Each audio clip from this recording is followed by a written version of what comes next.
Mother, friend, beloved God, great masters, Jesus Christ, Babaji Krishna, Lahiri Mahashaya, Swami Shri Yukteswar, beloved Guru, Paramahansa Yogananda Ji, saints of all religions, we humbly bow to you all. O beloved Lord, we offer ourselves into thy light.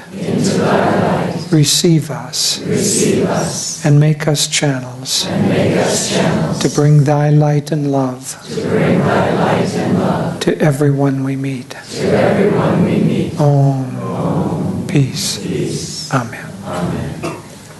We'll ask the singers again.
Okay.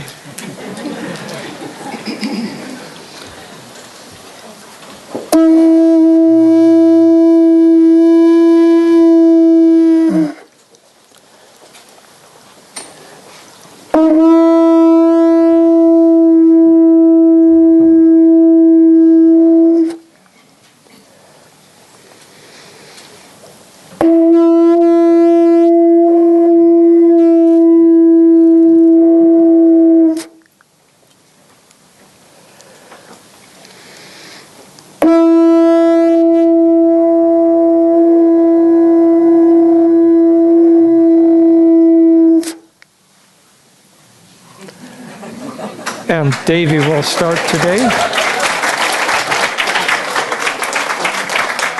thank you. Maybe that's my part for the morning.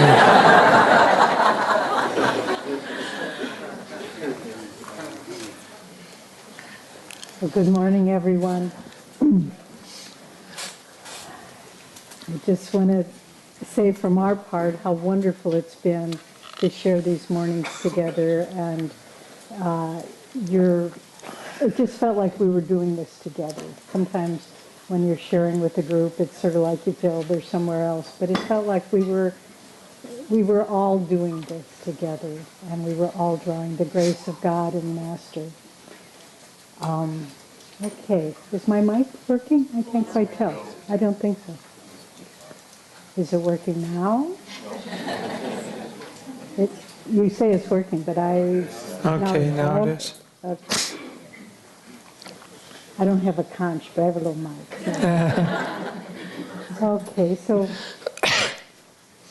you could probably turn his mic.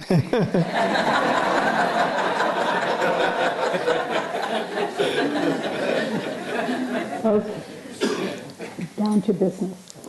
Our talk this morning is on how to renew and deepen our discipleship. And Swamiji has said that he believes that Master is the avatar, the spiritual vehicle for enlightenment for this age, for the world, not just for a small group of people who happen to be part of Ananda Sangha, but really globally. And, you know, the impact of his mission, his teachings, is already starting to reverberate throughout the world. Most of us know many prominent people whose lives have been deeply influenced by Master. Steve Jobs, we all know, at his memorial service, he gave away 500 copies of Autobiography of a Yogi by his own. That was part of his will. Gene Roddenberry, the man who was the creative genius behind Star Trek, once someone was visiting him in his office, and they noticed he had a copy of Autobiography on the shelf. And this person, who happened to be an SRF monk, asked him, "Have you read that book?" And he said, "What do you mean? I get most of my ideas from that book." He said the whole idea of beaming people up and so forth is from the resurrection of Sri Yukteswar. So, and then, I don't know if you follow popular movies and so forth, but the man who just won the Academy Award for the Best Director, Alfonso Cuarón, does that name sound familiar?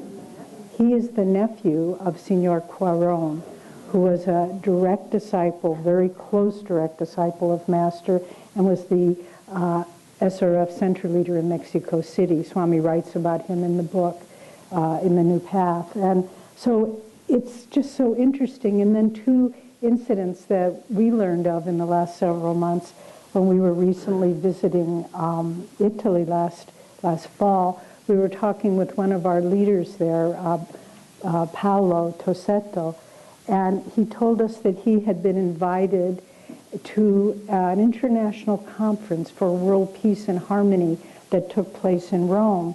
And he was invited to represent the spiritual community movement and Master's teachings. And at the end, there was also a man from India who gave a presentation about looking at global harmony and how nations can work together. Well, at the end of the conference, this man, whose name was Mr. Sen, came up to him and he said, "We share a common person in our life." And Master said, "Who is that?" And he said, "My grandparents were Mr. and Mrs. Sen, the ambassadors that were from India that were present when at Master's Mahasamadhi." And then finally, we've been in contact with, if you all remember last summer, the man Pavan Kaul, who is the movie director for the movie of Swami's life, The Answer. Well, he's working on the post-production now, and he was able to acquire the skills of what he said is the best film editor in all of India, who only works with the very top directors. And this man, Pavan wanted him because he's such a talented film editor, But the man said, I am blessed to work on this project. My father was one of Master's brother disciples at Ranchi. He was one of the teachers with him. And when Master was coming to America in 1920, he invited this man to come with him. Master invited him, but his parents didn't want him to leave India, so they quickly married him off. And this man who's the film editor who's working on The Answer is the son of that man. So it's really amazing the more and more stories we hear. And in our travels around, in different places in service to Master and Ananda, when we go to India, when we go to Italy, recently in Mexico, we often ask the question at a public talk, how many of you have read the autobiography? And it might be that they've read it in Italian or Spanish or Hindi or Marathi or some of the other languages that it's translated into in India. And usually about 60% of the audience raise their hands. So for me, it begins to open up. I came to Master as a young person and have been part of Ananda my whole adult life, and you can get kind of insular. You think, well, yes, this is what the people of Ananda do. But then you start realizing people in all walks of life, people who have profound impact on our culture, people who have no impact but are living in a remote little town, poor little town in southern Mexico, like one we visited where we have a dedicated center leader there. And people have read that book, and it's changed their lives. As we shared at the satsang, Mexico being predominantly Catholic, that's how they approach this path. But we heard from a number of different people there. I've always loved Jesus, but when I read Autobiography of a Yogi and began practicing Kriya Yoga, I felt I knew him. And so his impact is transforming the world, and it's important to think of it in those terms, because otherwise we think of it, we don't have the full expansive view of what his mission was, and we limit our own relationship to him. He's not ours. What we love is something that is cosmic and universal and timeless, eternal, changing the lives of people everywhere. And we need to open up our consciousness to understand that. And in doing so, our discipleship grows. Our understanding of what the guru-disciple relationship is. Yes, it's personal, but it's also infinite. It's also a process of which we are a part. Not that it isn't ours, but the guru-disciple relationship and the transformation that happens through it is a universal process. In fact, one can say it's the most important thing that happens on our planet, is that movement out of delusion into truth. And we need to approach our discipleship in the biggest possible way. So I wanted to, at this point, talk a little bit about different stages, different steps, I should say, in the process of the guru-disciple relationship, how it played out in the lives of the great ones and how it plays out in our own life. So the first stage that I think happens, whether in this lifetime or many lifetimes ago, is the first point of contact, where you see the picture of the guru or you read the autobiography.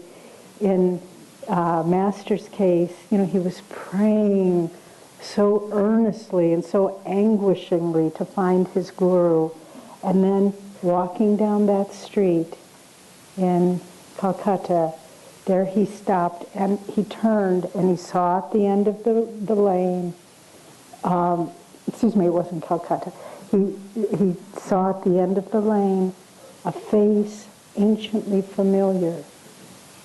But what did he do? He kept walking. And he tried to, and that's the power of the mind, that it moves away from us. We move away from it. And we don't have the ability to say yes at the first moment. The same with Swamiji. There he was in anguish, knowing that nothing in life had meaning for him, going to a bookstore in New York City, Doubleday Durand, as he often says, sort of a fun word, and seeing the autobiography of a yogi, seeing that picture, and drawn to the incredible openness and compassion and consciousness that he saw there, he picked the book up, but what did he do? Dedicated to Luther Burbank, an American saint? No way. Put the book back on the shelf. Walks away. But the same thing happened, as we know. He tried to walk away, as many of us do, but Swamiji had the karma that his footsteps wouldn't go in another direction. So he came back and he bought the book. So that moment of first contact is in all of our lives, and it's important to remember. Really, it's worth a meditation. What was your first moment of contact with Master? Was it seeing his picture on a poster? Was it a lecture? Was it seeing autobiography, another one of his books? Whatever it might be, but remember that moment of first contact and try to go deep with that, really. Try to meditate on it and say, what was it that I experienced in that moment of first contact? What memories were awakened? What feelings? What motivation awakened in my heart?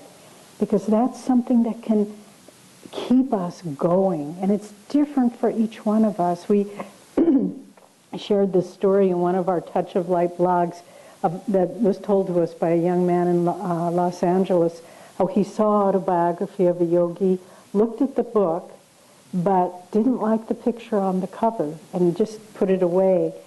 Some months later, he was moving out of the house he was living in, and he went up into the attic and he found an old box of discarded books that didn't belong to him. And he was just sort of glancing through them, as one does with old books. And there was a book there, and it had the cover torn off. Your Master's so predictable, or, you know. And he said, oh, this looks interesting, and he started reading it, and it was about halfway through, and then he saw the picture of, and he loved it. He couldn't put it down. And he got about halfway through, and there was the picture of Master, and he realized it was the same book that he discarded. And so we sort of laughed. We said, Master said, you don't like the cover? Okay, we'll tear off the cover. Here. But it's so important to share with you personally. My first contact with his picture, I was probably around 4 years old. I was reading a magazine that my father had. He was a World War II veteran, and it was American Legion, which is a veterans organization that my father was very active in.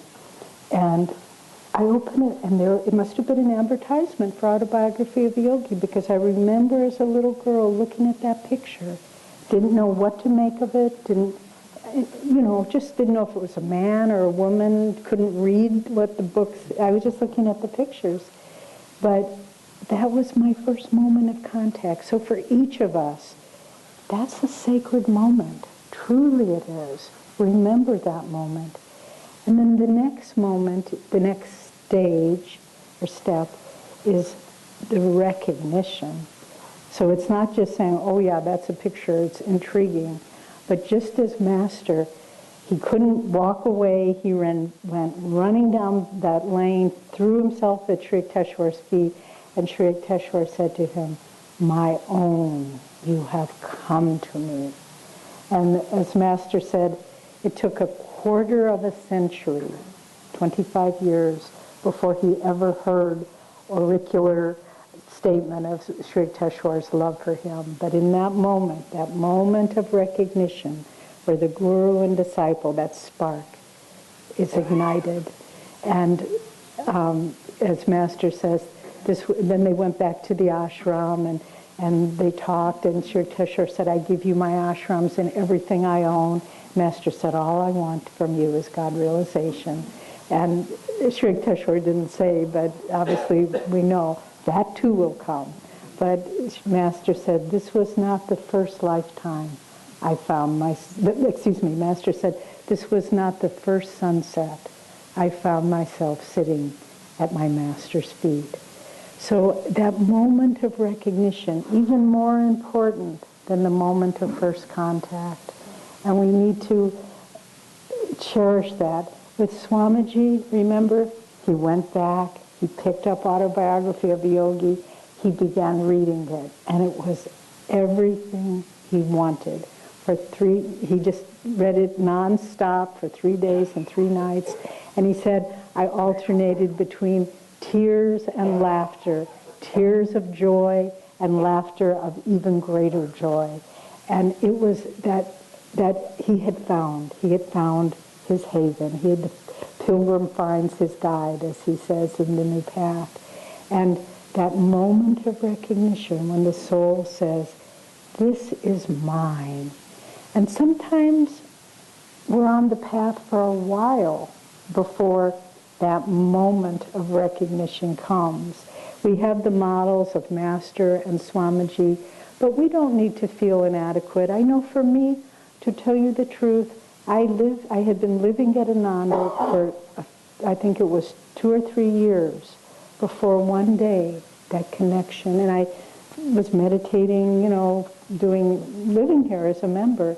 But that moment came where I thought, this is mine. And then when that moment comes, there's no turning back. And so for all of us to remember that moment where you said, this is mine. This is what I've been looking for. And it's not just something we realize with our minds or outwardly, but it's the experience of the soul that knows. And similarly with Swamiji, for many of us who had the blessing of his teachings and his presence in our life, I remember the first time I heard him lecture, I thought, this is the teacher I've been waiting for. He's finally someone who knows something that is of value.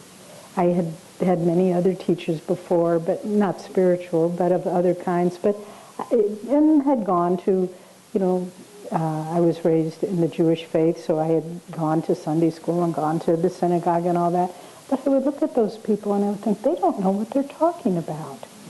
At least from my experience, maybe others, it was different. I don't want to denigrate the whole experience there.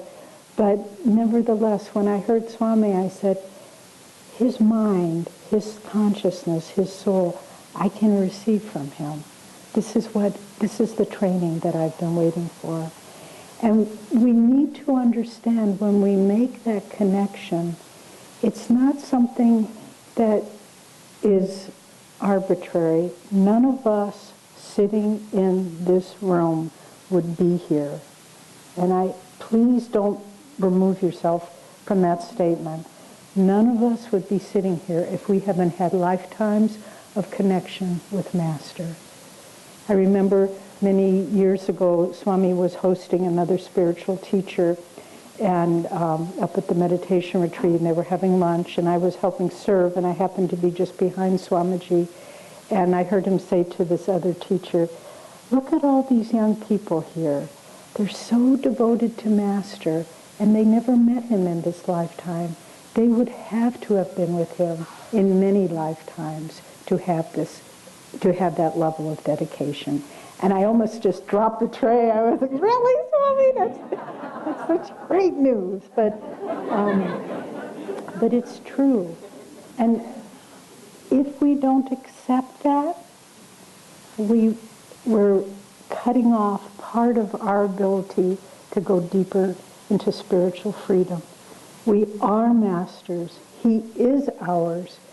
I had an interesting dream recently. It was just about a week ago after we got back from Mexico.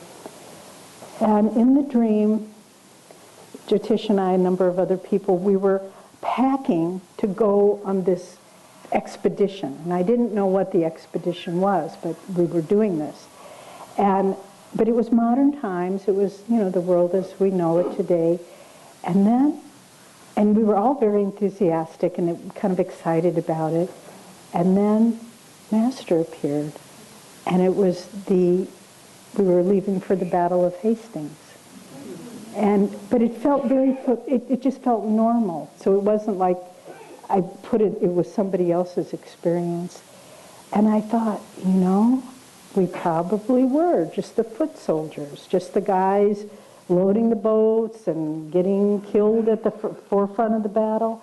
And then I went into the meditation room and I looked at Master's picture, and it was like, whether it was my imagination or true, I felt it was true.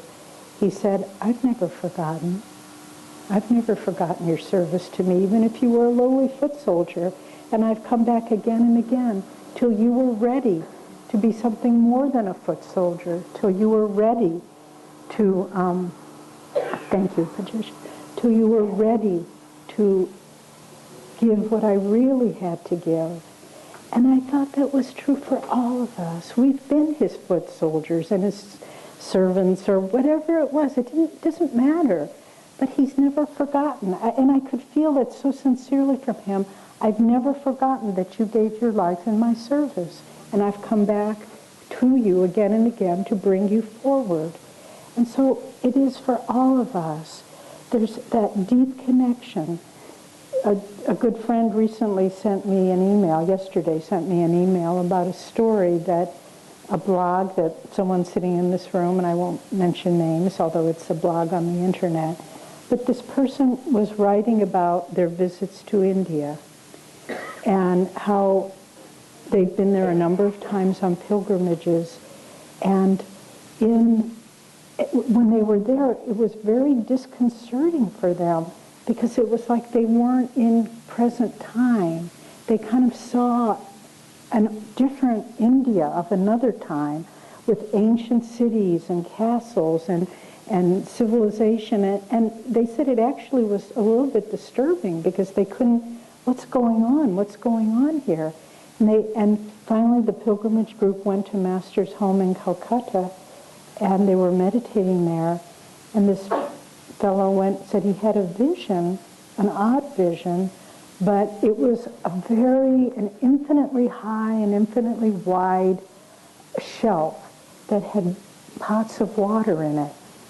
And one by one, those pots of water started falling off and breaking, and the water went on the floor, and then the water collectively went into a stream, and that stream came to his heart, and he went into a state of bliss.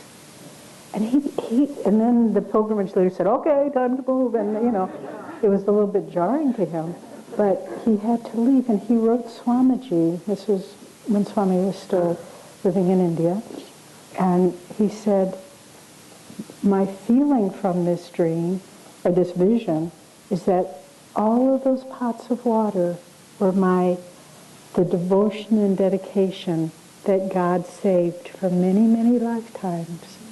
And I didn't know they were there, but there they were. God kept each one. Guru keeps each act of service, each act of devotion, and saves it. And then when the time is right, all that devotion goes into one stream, and the Guru fills our heart, and he fills our life with bliss. So there's so much that we're bringing into this life. And Swamiji says, once the Guru-discipleship relationship is formed deeply and sincerely, it is for eternity. And remember, Master said, some disciple left, and he said, he'll never find God except through this channel, speaking of himself, that because it's God ordained. And I've read also, Swami took it even a step further. He said, when each soul is created as a spark of light out of the infinite consciousness, that there is a predetermined channel for that soul's liberation.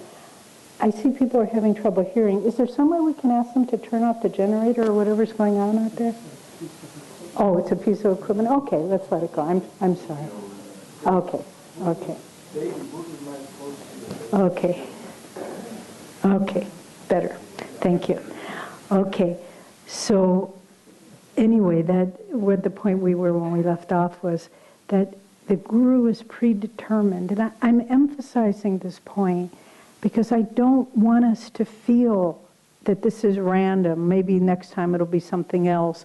Maybe here I am, but I'm not sure why I'm here. You're here because God brought you here, because Master brought you here, because He's collecting you. As long as there's one stray brother weeping by the wayside, and I raise my hand there, I'm one of the stray brothers weeping by the wayside, and He came to collect us all consciously, deliberately, and powerfully to bring us back to God. So then the next stage after the point of recognition, and this is so interesting when you read autobiography, it's the play of Maya, the distancing. So you've had that incredible heart opening.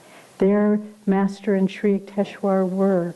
And it was this moment he'd been waiting for his whole life. And then finally, Sri Yukteswar says, I want you to return home to Calcutta. And Master says, never. I mean, we kind of think, oh my God, how could he do that? But that's the play of Maya. And Master says, even in that chapter, the alternating light and shade of Maya, that perfect moment was spoiled by that little tension at the end. And so he leaves, and Sri Yukteswar said, you will return in 30 days, and you will settle in Calcutta with your family. And of course it all comes to pass.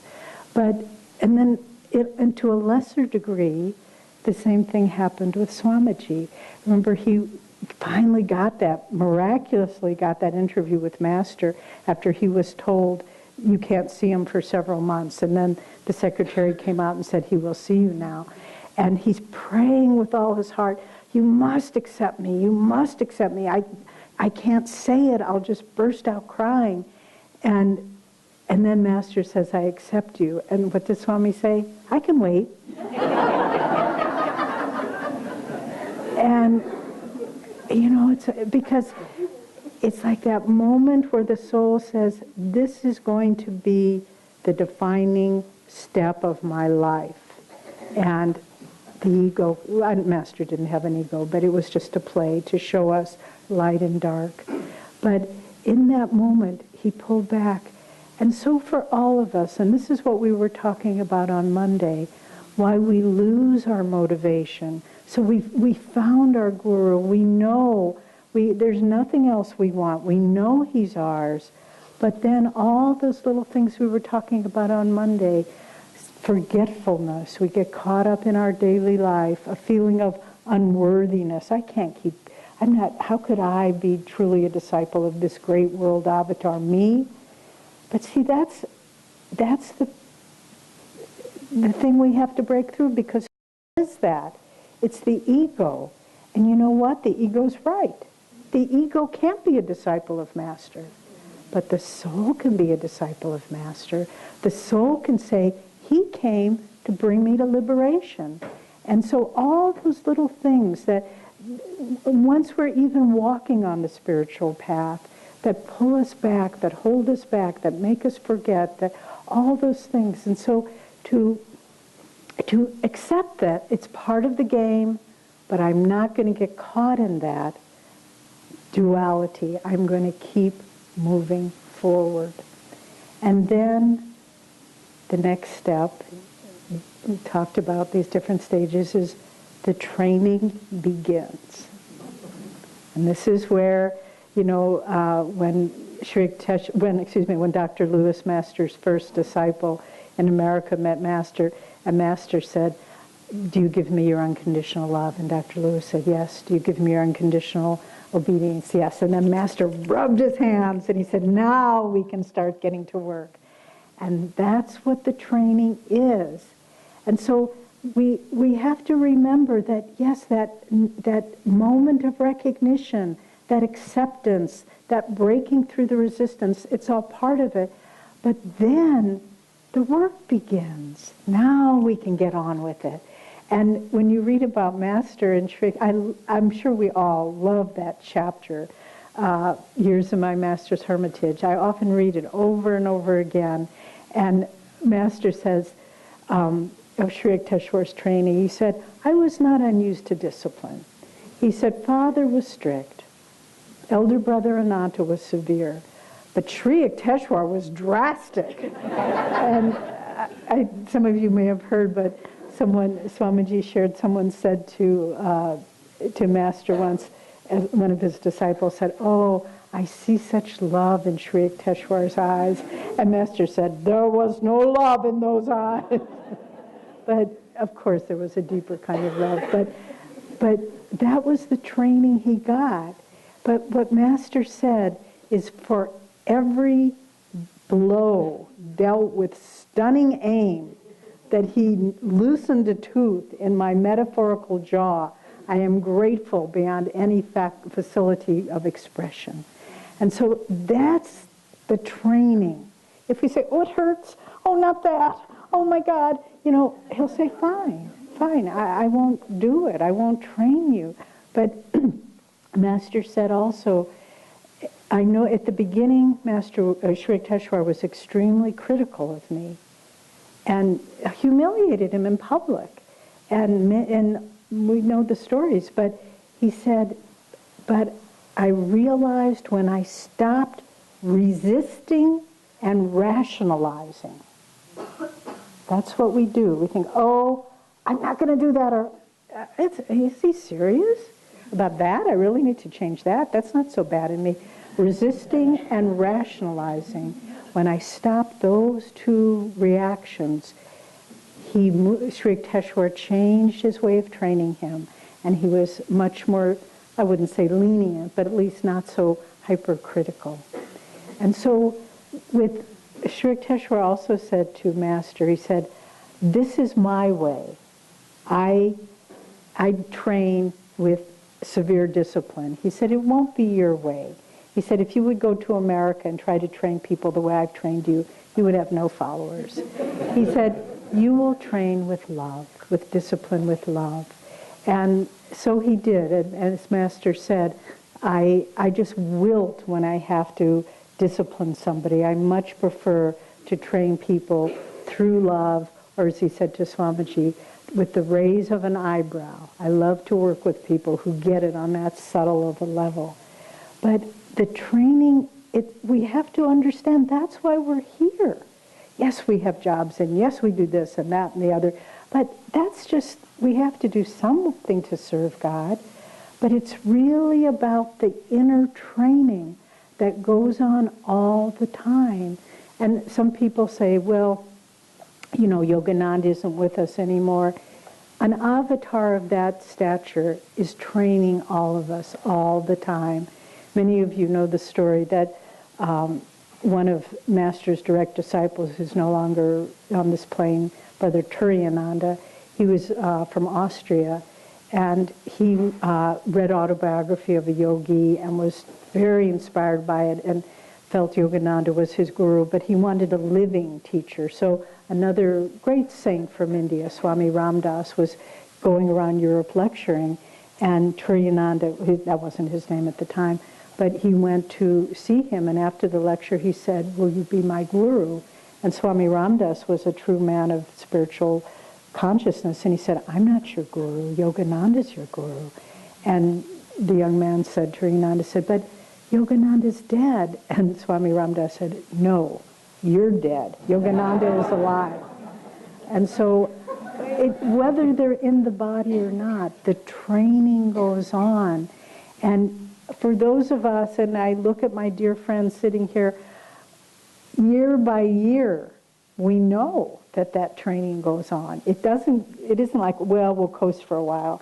It just constantly goes on as long as we're not perfect, our consciousness isn't perfectly attuned, that training goes on.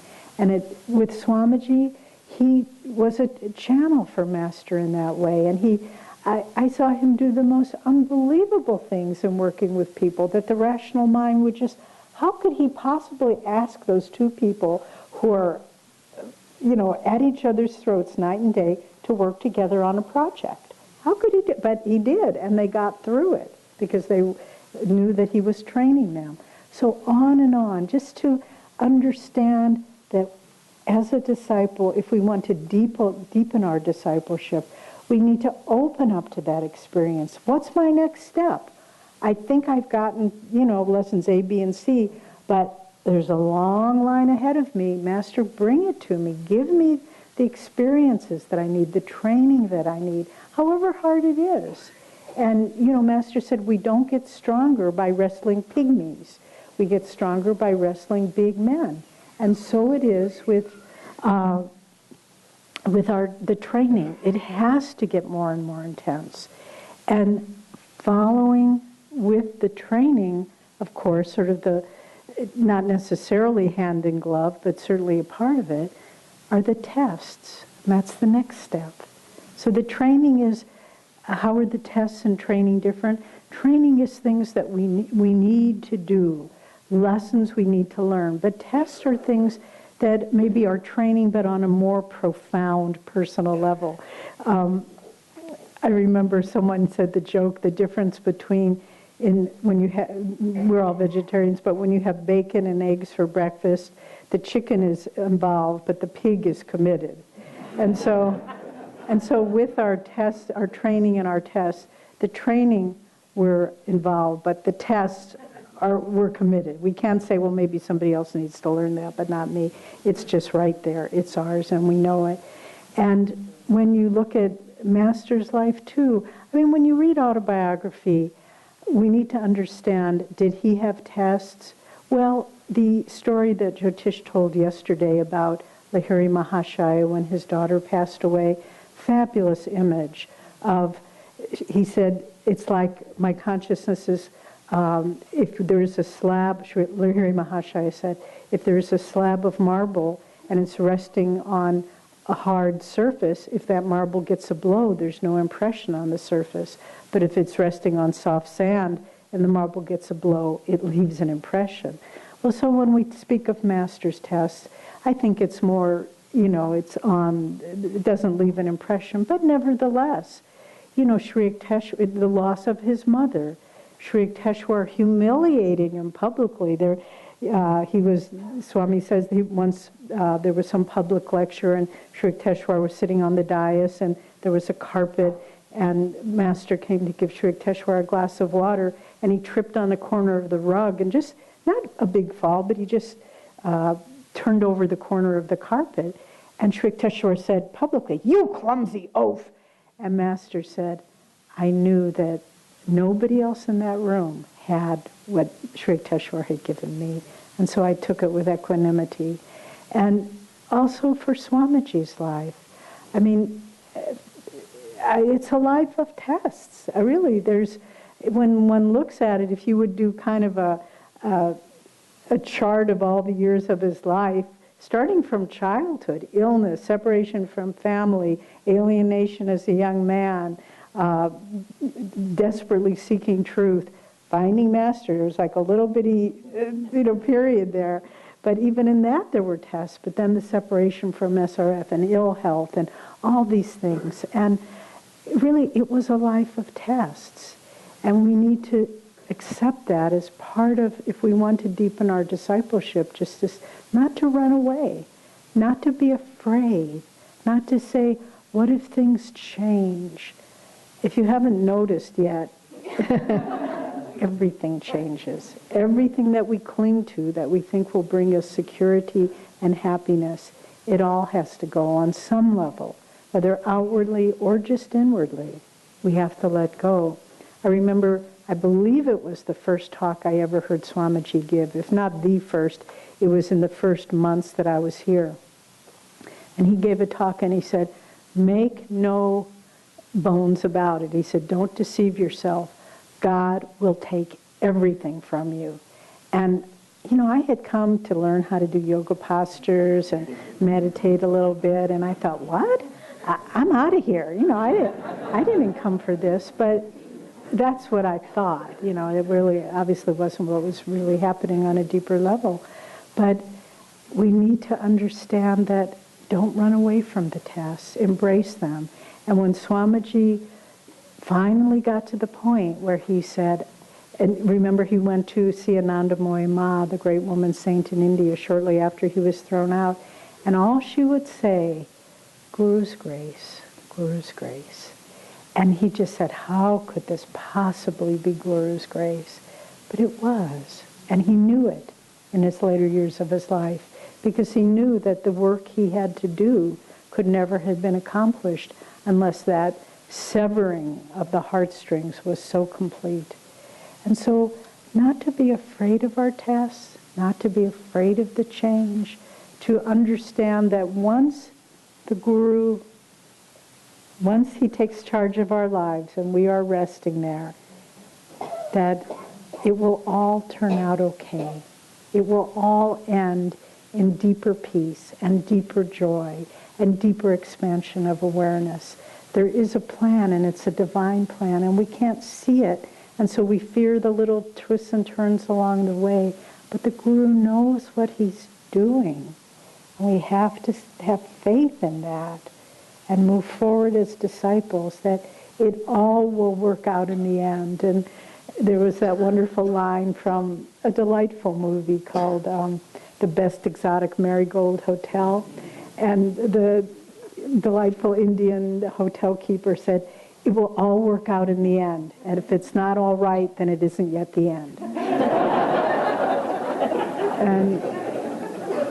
and that's truly the truth. So the tests that come, but through the tests, and one of the key factors of deepening our discipleship is a sense of endurance, of life commitment. And I was thinking, if there's only one choice we make in our lives, if someone came to you and said, you have one choice in this lifetime, what would that one choice be? I think the wisest choice any of us could make would say, I cling to the Guru's feet through all time, through all circumstances. And if we make that choice, all the details will work out. And that's what we saw Swamiji do with his endurance. And Master coming to the West, you think that was easy? He didn't speak English. He had no money. I think we've shared this with you before, but one of our good friends on the East Coast, Dmitry, who was a Russian Jew who came to Boston from Russia as a young man with virtually nothing. And he said, and made a very nice life for himself on the East Coast. He said he was curious, so he went to the Boston Maritime Records to find the ship's manifest for the city of Sparta that Master came over on. And it's so amazing because there's all these other passengers listed. Some were Europeans, it was leaving from Calcutta, coming to Boston. There were some Indians, but there it was, Mukunda Lal Ghosh, 1920. So he was 23 years old. Money at hand. He had he had $500 given by his father. Political affiliations, none. Religious affiliations, I think he wrote down Hindu, or they wrote that down. But, it's the notable marks on his body. Scar on the right forearm. Remember from the boil that the doctor had to lance? So he still bore that scar, as he says. I bear it to this day. And so there he was, coming all alone. And when you read in some of the old editions of Autobiography of a Yogi, in the last chapters, when Dr. Lewis said, was it worth it, Master? Was it worth it, all this effort in the West? And then Master, it's such a beautiful, moving passage. Master says, I thought about all the center leaders that couldn't lead, and the financial problems, and the lawsuits, and on and on and on. The skepticism and materialism that was prevalent in the West at that time. But I answered, yes, doctor, 1,000 times yes. I would do it over in a minute. And so to walk through, to endure, and just say, I will keep going. The same with Swamiji. He could have, a lesser person would have folded up their tents and done nothing with their life. But that fire of service to Master kept burning and burning. And so because of that, here we all are. Not just sitting in this room, but seeking God with a deep, deep commitment because of that soul's endurance on the path. And then finally, the last stage is the fulfillment and freedom that is the final reward of discipleship. And for Master, he never lost that. The bubble merged back into the ocean. A tiny bubble of laughter become the sea of mirth itself. For Swami, there was the process he went through. And as we shared on Monday, when someone asked him what his sadhana was, his path in this life, he said, Guru Bhakti, first of all, Guru Seva, and meditation. And he said, and now at this stage in my life, I feel I am free. And so that's what we need to, if we can walk each of those steps, not having anything interfere, get in our way. Yes, we all have different karma. Some of us will marry, some of us will have children, some of us will have health problems, some of us will have financial problems, all the things that beset us. But it doesn't matter if we just say, I will follow in the footsteps of these great ones. I see where they have gone. I know I can get there. And to encourage each other in that effort. And I wanted to just close by reading a brief passage from Swamiji's book, Religion in the New Age. And this is it's a book of different essays. And this is one written a few years before he died, but at the end of a life of discipleship.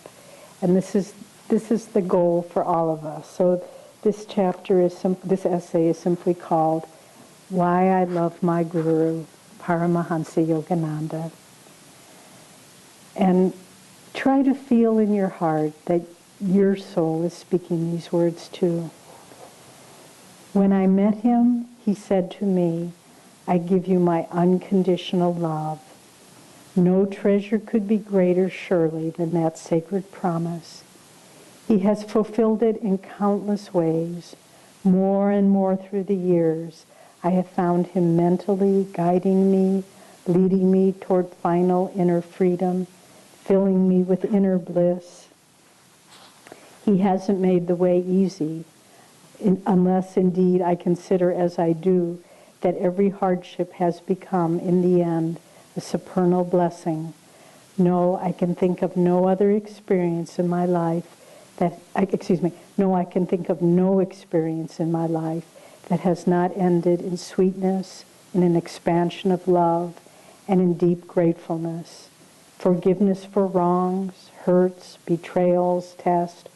All I can say is, what tests, what betrayals, what hurts, what wrongs. They were never wrongs personally to me. In all my dealings with Master in the body, I always knew he was on my side, not against anyone or anything else, but supportive of me in all my struggles towards perfection. He responded supportively to my least thought. If I was wrong, he said so in such a way that only I, if others were present, could know what he was talking about. He never blurted out anything. All his words were carefully measured so as to be understandable and acceptable to me as possible. There was, as I said, a dignity about him that was completely innate and natural. He was indeed a king among men, and I think most people felt it instinctively. And everything I ever saw him do or heard him say was completely appropriate to that occasion. I love my Guru, as he himself wrote about his own Guru, Swami Sri Teshwar, as the spoken voice of silent God. He was ever, and is now more than ever, my nearest, dearest companion. If I am right, I feel his inner smile.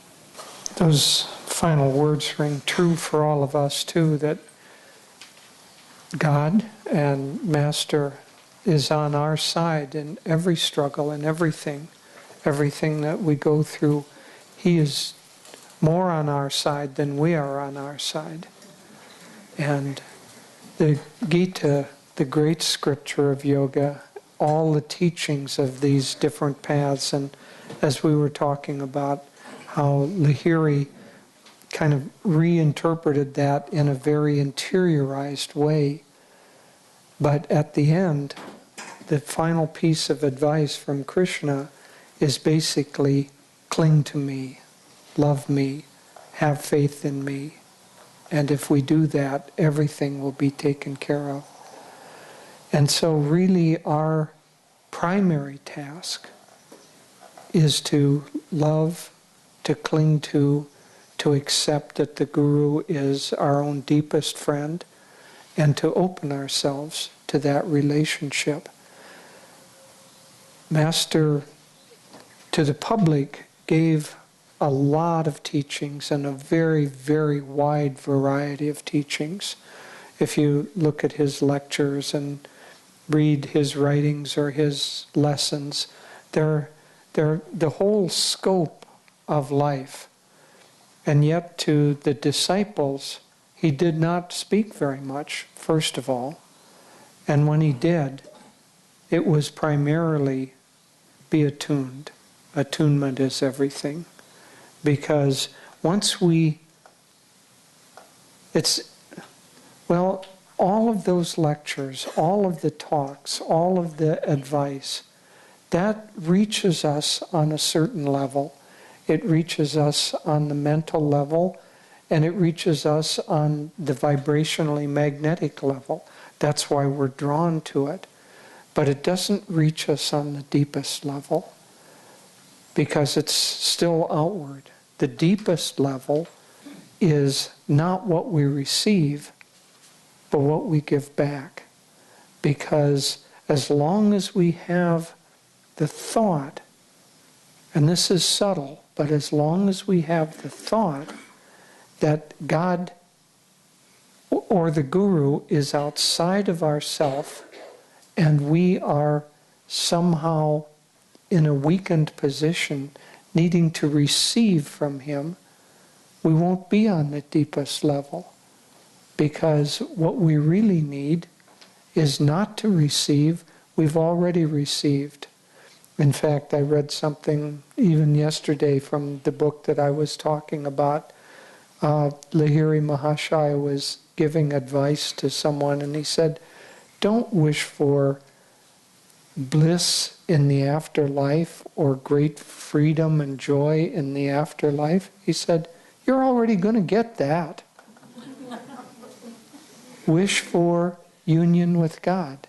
And so on the deepest level, that's really all that's going on. And the more we kind of put the Guru or put God outside of ourselves, and that we have the position of a beggar waiting to receive something, the more we close off what we can receive. Because what we're wanting is already there.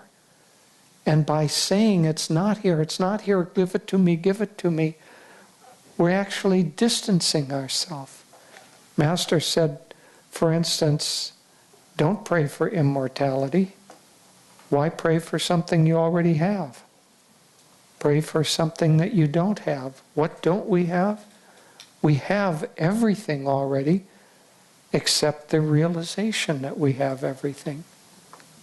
And that's what we should pray for. That's why Master called his religion, if you can call it that, self-realization. The realization of what we already have and already are. And so, in this sense, the relationship between the disciple and the guru, if we distance the guru from ourselves and feel that we're, I don't know, a beggar or even worse, that he's a stern judge and kind of punishing us and pushing us and all of those kind of overlays that we put on it, we just begin to close off and put veils between ourself and the light that is already there and already shining. You know, you look out today and it's cloudy, and so one thought is that the sun isn't shining. Is that right? Of course not. The sun is shining as brightly as it ever was, ever will, ever can shine. It's just that there's a veil between us and the sun. God is already with us as much as he ever can be. It's just that we have a veil of our consciousness that won't accept that. And so the whole of the spiritual path, in one sense, is simply accepting what we already are. But there seems to be a kind of a drama or a pathway that takes us what appears to be time. Time and space are delusions too, but for where we are, it doesn't seem that time is a delusion. It doesn't seem that space is a delusion. So in terms of time, God is already with us. But for us, we have the delusion of time, and it seems like we have to do something in order for him to come to us. We don't, except to accept that he's already here, or that God is distant from us. But when space disappears, how can he be distant? There isn't any distance to be distant. And so, really for us, the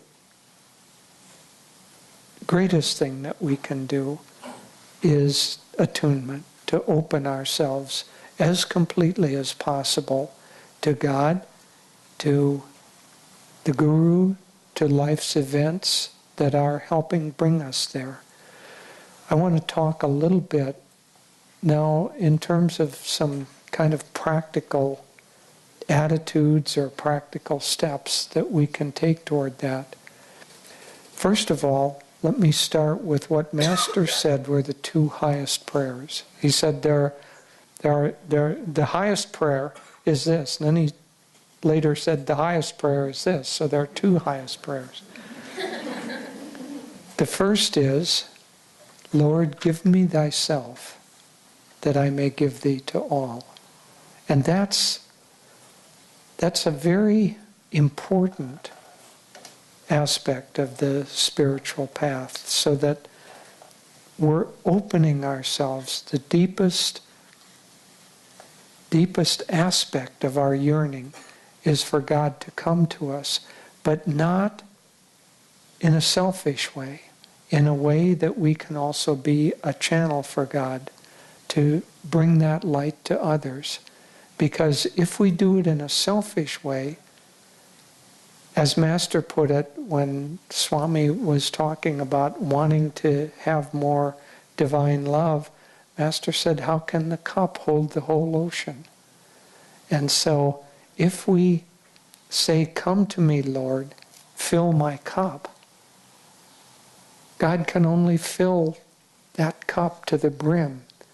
And however big our cup might be, our cup of love, our cup of compassion, our cup of sharing, as long as we see it as a cup, as my cup, as this capacity, God can only fill it to that capacity.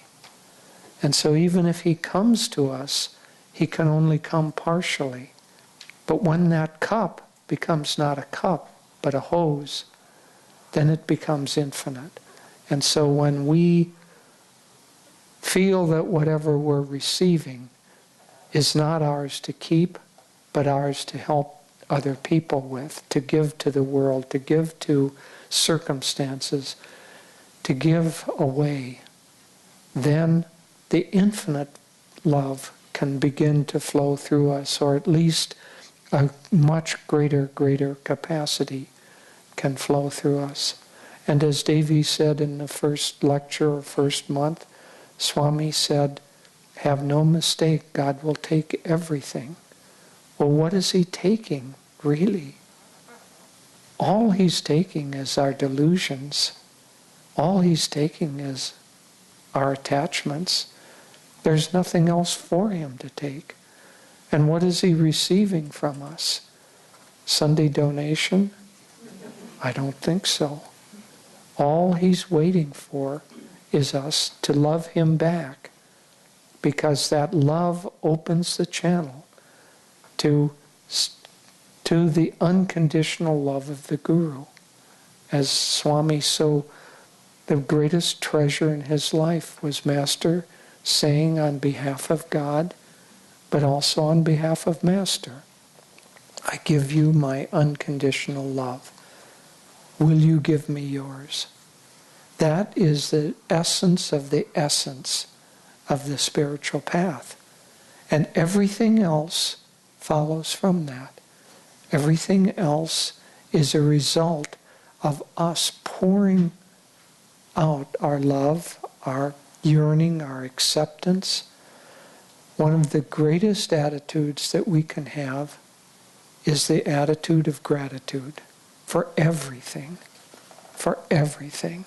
Because if we are not grateful for whatever is in our life, if we say this is unfair, if we say, I don't want this, when we reject that, we're rejecting the precious gift of freedom that God is trying to give us through that experience. It's not easy, because we're fighting against, habitual pattern of the energy going down in the spine, of contracting.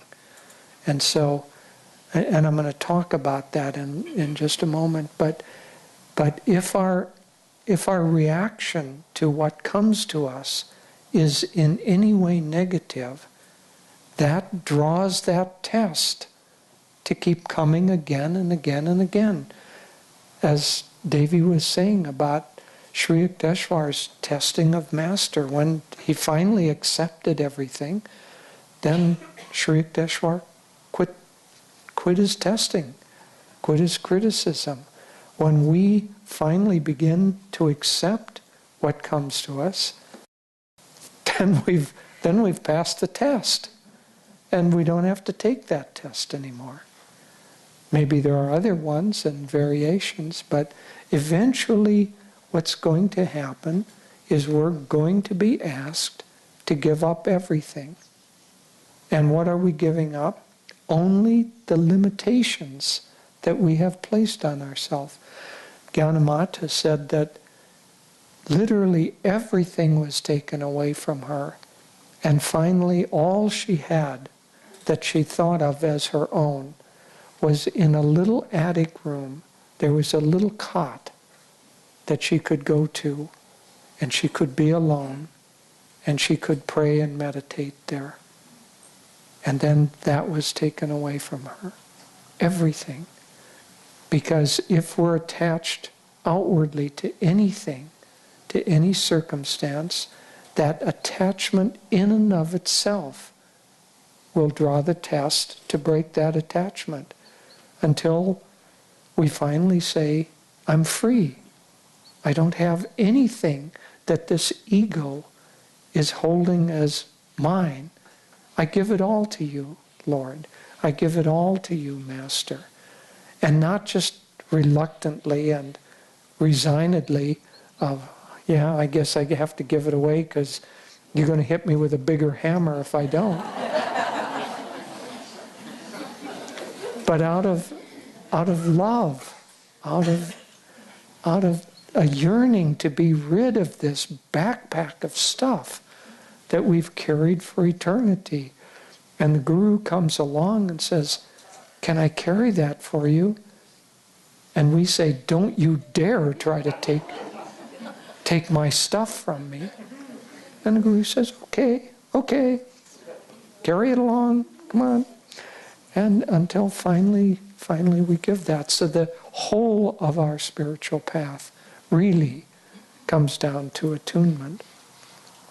For me, recently, however, I must say that the concept has come into my mind of two aspects of the path. Master said our path was a combination of meditation and service. And I've translated that into what I'm calling moksha and seva. And where this becomes important for me, and I'll just share this, I'm not saying that everyone should do this, I'm sharing a personal thing. Where this is important for me is that our lives are very busy here. And when I sit to meditate, I sometimes carry that busyness into my meditation. And so I'm trying to say that for this little period of time that I'm meditating, this is only about moksha. It isn't about seva. Seva will come when moksha comes, and I still want to give me thyself, that I may give thee to all. But the first part of that prayer is give me thyself. So moksha is about that deep inner realization. Now, in the background, we have to have that I may give thee to all. But if we're too busy in our meditation, thinking about projects, thinking about people, thinking about what we should be doing, thinking about attachments, whatever it is, if we're too busy doing that, we won't have very much receptivity to be able to receive. So for me, I remind myself when I sit to meditate that this is about moksha, and seva I'm going to put on the shelf for a little while until I break myself of that habit of having restlessness in the mind and thinking about things and people and projects and problems. And so to set that aside and just try to be deeply attuned, deeply self-offering, and deeply receptive to God in the stillness, as we were talking in the last 2 days. And then the other 22 hours or 21 hours of the day is to be done something more actively, to be done with seva. And then Master, so that's that I may give thee to all. But Master, the other highest prayer was, I will reason, I will, I will act, but guide thou my reason, will, and activity to the right path in everything. So we can't be passive, and yet we can't be distant. And this is the right balance between those two, where we know that we have to think and will and act, but we ask for guidance. That's the right prayer to have. One time, I can't remember the circumstances, but someone was praying. I think it was Gyanamata. Yes, it was Gyanamata. She wanted to pray for something, but wasn't sure that she could. And then she realized that the right prayer was to pray to God to let her know what prayer he wanted from her, or she wanted from her. And so one of the things that we should do is, when I will think, I will reason, I will, I will act, is to ask God, what is the prayer that you'll receive from me? What's the right attitude? What's the right reason? What's the right will? And to ask God for that. And if we ask that question, then we receive an answer. If we go to the next or the next step and say, I've already got this all figured out, God, and here's what I want you to do, you're the wizard behind the curtain, but I've already figured out that I want this person changed in that way, and that's going to fix my problem for me, and make it so, number one. And so maybe God doesn't hear that kind of prayer quite so readily from us. So let's ask God, what prayer will you hear in this circumstance? As Davey was saying, we have tests. It'd be, I don't know, the self-denying to try to say that we don't go through tests, we don't have attachments, we don't have problems, we don't have things that bother us. Of course we do. As long as we have an ego, as long as there is dynamic prana existent within us, we will automatically have desires and likes and dislikes and problems and tests. Of course we have those. But the right thing to do is to ask God, what do you want from me? Not, this is what I want from you. Turn that around. What do you want from me? What can I do? What can I give? What is my right attitude? What is the reason that I should have? What is the will? And how should I act? And when we do that, then things begin to open up so that God can rub his hands and say, now I can take charge of your life. Open your heart to me, and I will enter and take charge of your life. That's what we say in the attunement ceremony. The other thing that I wanted to talk about is kind of practical advice for this. Swami, in Education for Life, introduces the concept of specific gravity. And we have a friend who's an architect and an engineer. In fact, he designed the clinic, and he designed a number of other buildings in Villa Joya and other buildings here at Ananda.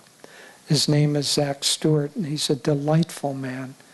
But one time we were having a conversation with him, and he said, you know, because he's an architect and an engineer and has some other degrees too, he said, you know, we engineers, we study the laws of gravity because we have to know the pillars and how big they need to be in the beams, and the engineers need to know how the flow of water is happening.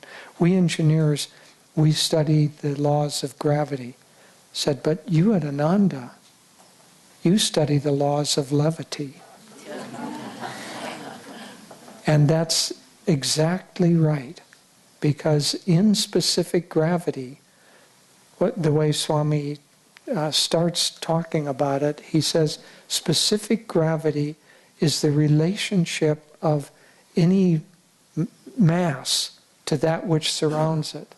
So if you think of water, which is what's usually used, if you have a globe like that, and then you have exactly the same amount of water, if that globe, whatever it is, whatever its density is heavier than that amount of water, it will sink.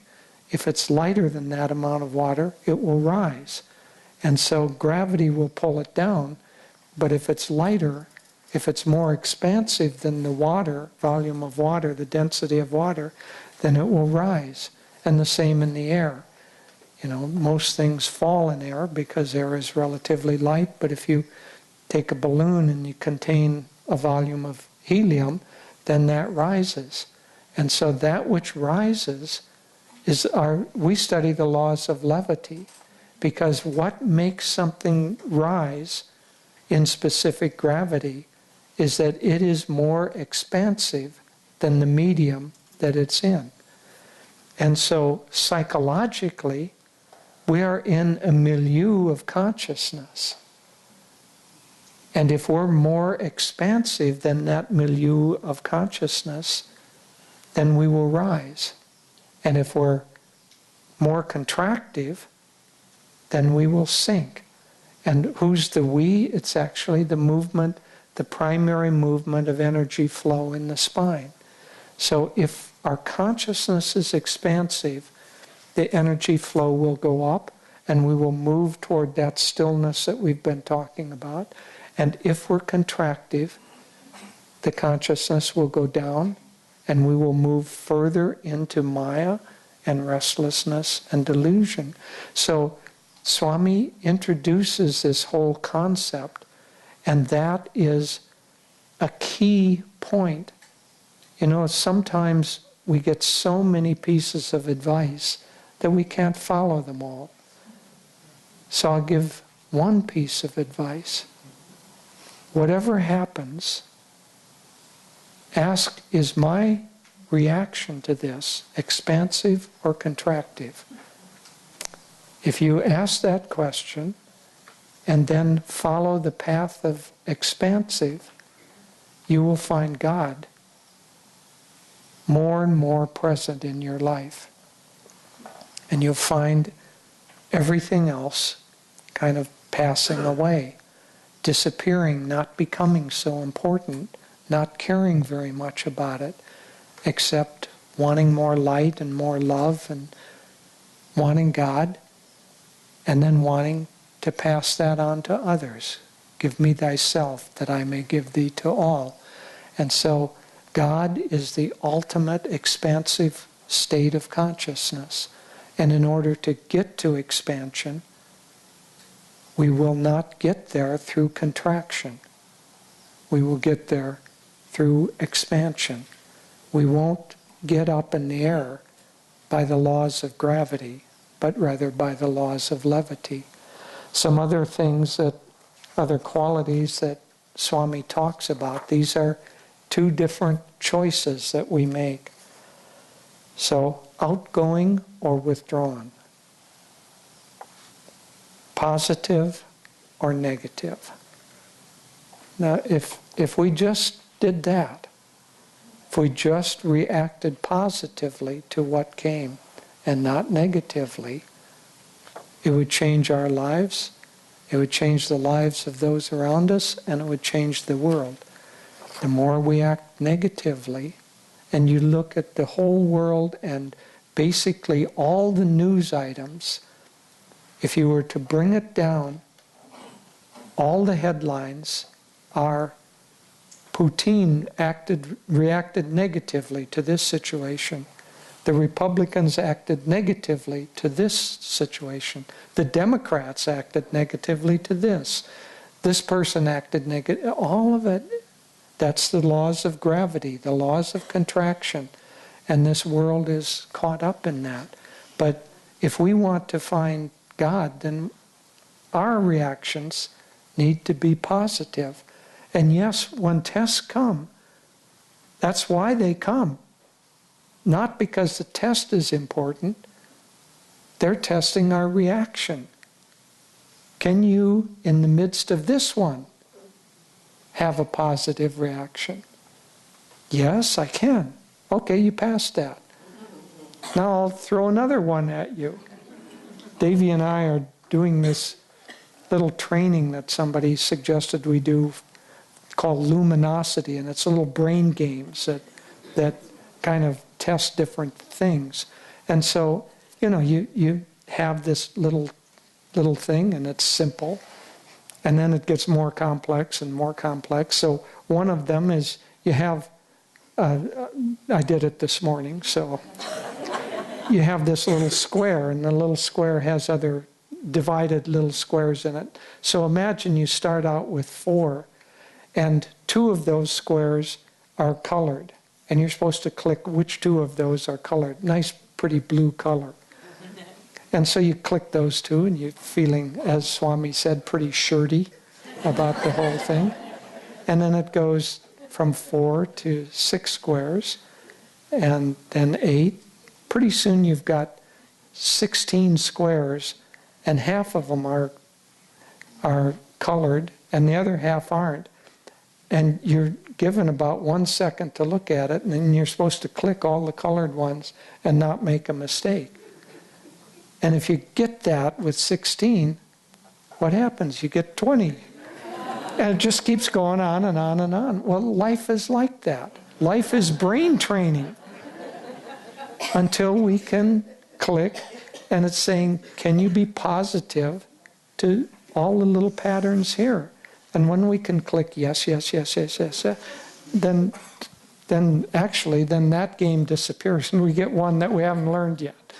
So that's brain training, but it's life training. So positive or negative is one of those. Constructive or destructive. Imaginative or literal-minded. Creative or imitative. Aggressive or passive. I don't think he means like negative aggression. He means, do we take on things or do we sit there and say, don't hit me again, life? And assertive or submissive, kind of the same thing. But basically, so to bring it down, the easiest two to remember for me is, am I being expansive or contractive? Am I being positive or am I being negative? And so moksha is about going into the still light at the kutastha. Seva is about, am I being expansive or contractive? Am I being positive or negative? And am I being in tune? Are my reason, will, and activity being guided by you, Lord, or are they being guided by the habitual reactive process of my ego? And if we follow that simple step, that simple pathway, at the end of it is self-realization and the fulfillment of what we have been looking for basically forever. Now we're going to, instead of going directly into meditation, we're going to, since we have a captive audience here, and we have not yet been able to show for many of you where the current state of the plans for the Moksha Mandir are, we're going to ask Panduranga, who's the architect for it, and Latika to help describe that. Thanks, everybody, for staying, and thank you, Jyotish and Devi, for a wonderfully inspiring and practical class. In just a minute, Panduranga is going to show you the results of many months of planning with a committee that have been working on the design and placement of our Moksha Mandir, which is our way of honoring Swamiji. Everybody who's involved with Ananda has come here because of Swami or been inspired in their life because of Swami, has been able to experience Ananda because of what Swami created from his inspiration of discipleship to master. And so what we're hoping for is that in the process of creating this beautiful memorial to Swami over at Crystal Hermitage, that everyone who's involved with Ananda will feel to participate, to help to create a beautiful, magnetic, and inspiring place to remember Swamiji and what he's meant to us in our lives. We have many gifts from all over the country, from India, Europe, all over the United States that have come in, and we're very pleased with the response that we've been getting, but we're still looking for 100% participation, even if you can only offer your prayers. Anything that you can do to help keep this mandir, this project, in your prayers, in your consciousness, as a gift to Swami and to the world in memory of Swami's contribution to the world for Master and for all of us. So thank you. Well, I don't know what people know about the mandir at all, so I'm going to basically start from scratch and let you know what's happening. We've been through quite a process over the last 6 months, and we visited many parts of Crystal Hermitage and actually considered parts not inside Crystal Hermitage for a place for Swamiji's Moksha Mandir. But we came back to the Crystal Hermitage as being the one place that really is Swami's home, where Swami's heart is, where so much of his work and legacy began. And then at the Hermitage itself, we visited different areas of the Hermitage and finally came up with what we felt was the best place to honor Swamiji, where it could have the most impact. And what we wanted to achieve with the Mandir is to create a place where we can experience Swamiji in his current consciousness, which is, of course, completely in expansion, completely with God. So we looked at the Crystal Hermitage as a whole, and we looked at how we could place the Mandir in such a way to accomplish that. So what we've looked at is the process that you go through when you come to the Hermitage. You start at the top of the hill, you come through the gate, you have that moment of seeing just the expansive view and all the beauty, and it's an outward experience and just experiencing the beauty of God and the world. But as you go down through the Hermitage, go down through the steps, go down through the terraces, it becomes deeper and deeper, an inner experience.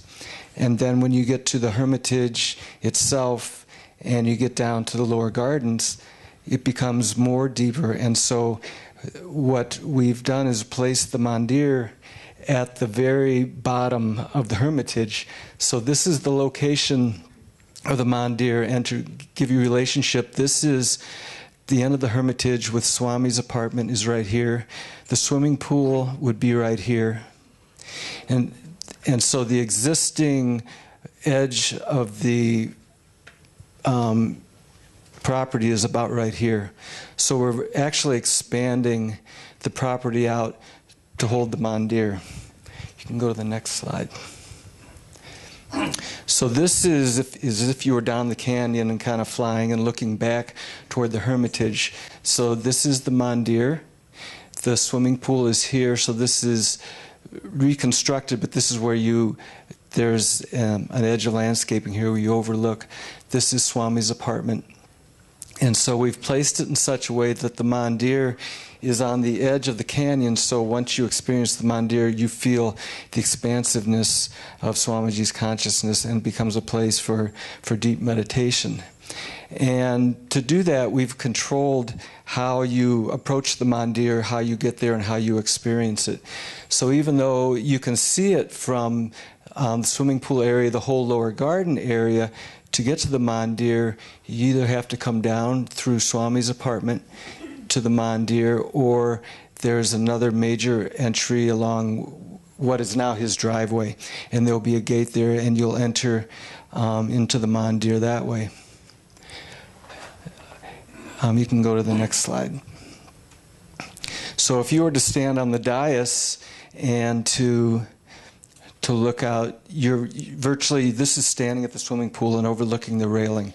You would still have the expansive view to the canyon beyond, but the Mandir would be sitting here. And as you can see, obviously the Mandir is a miniature version of the Temple of Light. And that just seemed to be an appropriate thing to house Swami's remains in, and a place to experience him, because he was all about light and all about expansiveness in the light. And the Temple of Light is something that symbolizes Ananda and something he's brought to this world. So that is a major reason for that. And to give you an idea of scale, the Mandir itself, it's very similar in size to Lahiri Mandir. A little bit larger, virtually a foot or two, but it's small and intimate. So it's not made to be a temple with hundreds of people in it at one time. It's made to have small groups of people, while there is room around it for larger groups of people and in the garden, and to experience it. Once you get into the Mandir itself, it will be more intimate. Next, please. So as you approach from the west side and come through the gate that I mentioned, you would come up to the Mandir, and you'll notice on this side, this is actually the solar panels and the view out to the canyons on that side, but we've blocked it with a hedge that's roughly head high, so that you're brought into the Mandir and into the experience instead of instantly into this vast expanse. And next slide, please. So as you approach the Mandir, you come to an entry area that's very similar to Lahiri in that it's an entry foyer, but you're coming in from the side. Now, Swami's bust is going to be right inside as you walk in to your right, and the bust will be facing into the temple. And one reason we're putting it there is it's such a beautiful bust of him, but also the side view and some of the views as you come around it are just so exquisite that we felt it was really ideal to be able to experience in that way. So as you walk into the mandir, you will experience and see Swami's bust at that point. And then, next slide, please. You'll turn to your left, and then there'll be the entry into the mandir itself. And so it's very symmetrical. It's an octagon with this entry hallway, so there'll be an area outside to take off shoes and leave them here, and then you'll enter the temple. And what you see here is something that's still in the design process, but it's going to be an altar and primarily made of glass, and a major part of that altar will be a crystal that will be lit from below and above and from within to just glow, and that is what is represented by this little triangular thing. And Swami's remains will be under the floor. You can go to the next slide, please. In the center of the mandir, up against that wall, so virtually the crystal will be above his spiritual eye. So he'll be with us there below the floor, but this will be his expression above. And so once you've walked into the mandir, the walls behind you are pretty solid, but the three walls in front of you are completely open in glass and completely expansive. So that when you're in there, you just feel Swami's presence as expansive out into the canyon and beyond. Next slide. And if you would look to your right, there's also a window here that also looks over to Swami's existing apartment and to terraces that are planted with flowers and whatnot to the sides. And so you also see the expansive view there. But the idea of the mandir is once you enter the mandir, it's really a place of stillness and to experience the stillness and the expansion. So it's going to be very simply detailed, but with elegance and beauty, something that Swami represented so much in his life. Next, please. So if you were to come out of the mandir and start walking toward his apartment, this would be the view again. There'll be benches around the different areas, you know, to sit and meditate outside the mandir and to experience expansive view. Next. So this is going toward Swami's apartment and looking back toward the mandir, and you can see here's the big open expansive windows, and this is the window we look through back towards Swami's apartment. Next. And this is the view from Swami's garden. So it's also, we're considering as a jewel kind of set up in, what do you call, what's a jewel set on? A setting of a jewel in the crystal hermitage. So it's set on the edge, but it's set up as a jewel to just represent Swami's expansion in life in God. Next. Just not to belabor it a lot, but I just wanted to show you in plan so you could understand the mandir. This is how we talked about walking in and seeing Swami's bust here. Enter into the mandir itself, with the altar being at the end of the axis with the crystal there. And similar to here, you'll have benches on the side, but these three windows are open without benches. And there'll be some chair storage, so there will be, when we have larger groups, we can fill it with chairs or with cushions to sit on. That'll be back here, but typically it'll be an open space. And there's terraces around it and stepping down around it to give opportunities for plantings and beauty on that level. And if you could go backwards one. So this has been a labor of love of a lot of people. There's our design committee consisting of myself, Willow, Netri, and Alex. And also the steering committee led by Joe Tish and Davey have all been an integral part of this. It's been just a process of finding what's really trying to happen.